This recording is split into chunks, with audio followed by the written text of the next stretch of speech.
When lawmakers return to the state capitol for the 2014 legislative session, they'll have more than 2,000 bills and resolutions waiting for them.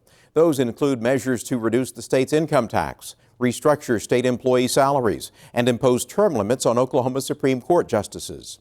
Overhauling the state's public pension system is expected to be another priority, involving major changes in how state employees plan for retirement.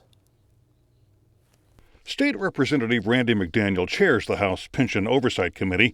McDaniel argues changes are desperately needed to ensure the stability and financial solvency of the state's pension system.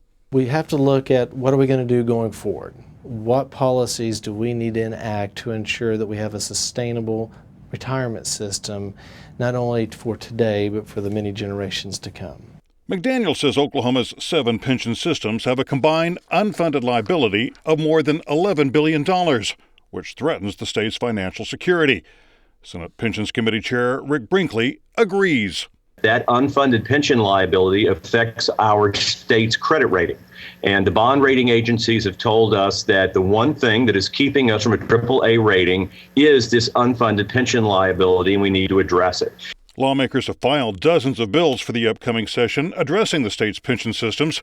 One major change under consideration is switching pension plans from the current defined benefits model to a 401k-style defined contributions plan. This would be a major change. It would affect new hires only. It would be in areas that made the most sense. And we feel very strong that this could be a difference maker as we look to the future. Resistance to the proposed change has already surfaced. Members of the newly formed Keep Oklahoma's Promises Coalition met at the Capitol last fall to outline their opposition to the plan. Moore fifth-grade teacher Tammy King is afraid the proposed changes place the burden of planning for retirement on employees rather than the state. She says under the current system, she hasn't had to worry about that. However, because of these proposed changes, I'm now worrying about that. I'm worried about what the changes will do for me. I'm worried about what the changes might do to the new teachers coming in. Human resources consultant Laura Moxley agrees employees shoulder more of the risk of planning for retirement under a defined contributions plan. The employee does assume the risk because along the way, the employee takes more responsibility to plan for their investments. Where do they want to invest their money? Into the funds that are available for them to do so. Another concern is the price tag of the proposed changes. Ross Eisenbray is vice president of the Economic Policy Institute. His research suggests switching carries significant cost for states.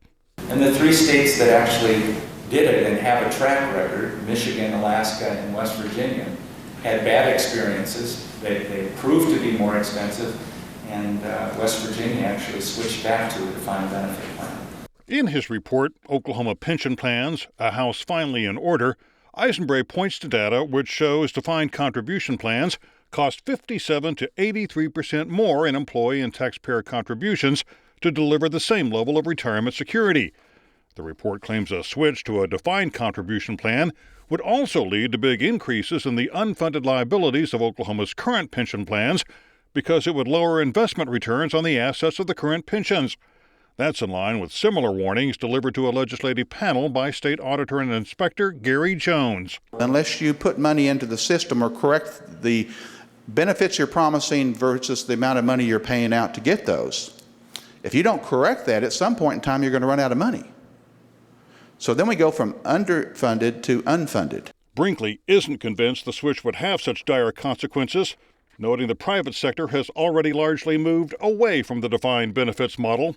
I find it a little disingenuous to say that the rest of the country is wrong and the rest of the business and industry is wrong, and this is the only way to do things, because obviously if you do it like the rest of the business sector does, you're going to increase cost. McDaniel insists the proposed changes would benefit state employees. What we're doing is setting up a very attractive retirement system, paying for the administrative cost, and having a competitive match with the largest and best companies in America. And so by no means is it fair to argue that we are not participating in trying to help employees fulfill their dreams. How many employees would be affected by the proposed changes is unclear. Brinkley says firefighters, police, and others involved in hazardous duty will likely be exempt. Teachers are another group unlikely to be affected. As of right now, no, there's nothing that I have seen at all that has teachers included in it. I don't want to ever come across as not having told the truth. I don't know what somebody else is going to do with the shell bill that I've not seen. But as of right now, I've not heard of any plan to include teachers. Oklahoma Public Employees Association Executive Director Sterling Zerley does not understand why teachers should be excluded. You have the teacher's retirement, which is funded at 57%, and they have an $8 billion unfunded liability. So why are we not addressing the largest unfunded liability if that's what they're actually wanting to do? Zerley also objects to changing benefits without first addressing salaries of state employees. If you start messing with the benefits and you don't address that in salaries, then you're reducing that compensation even further. And currently, if you look at the benefits of state employee salaries, and we're still average almost 7.5% below market when you look at the total benefits and salary of a state employee. OPEA Communications Coordinator Tom Dunning says that could have long-term consequences for state services. If the state does not address salary issues, it's going to continue to deteriorate the workplace because we won't be able to recruit and retain quality employees, and those younger employees are going to look elsewhere. McDaniel sees the situation differently. In my opinion, the most likely way to increase wages for state workers is to achieve more meaningful pension reform. McDaniel concedes there will be opposition to the proposed changes when the legislative session begins next month. It is different. A lot of people want the status quo, but the trend lines on the status quo are creating an undue burden on the rest of the state budget, and I think there are many people that support this concept.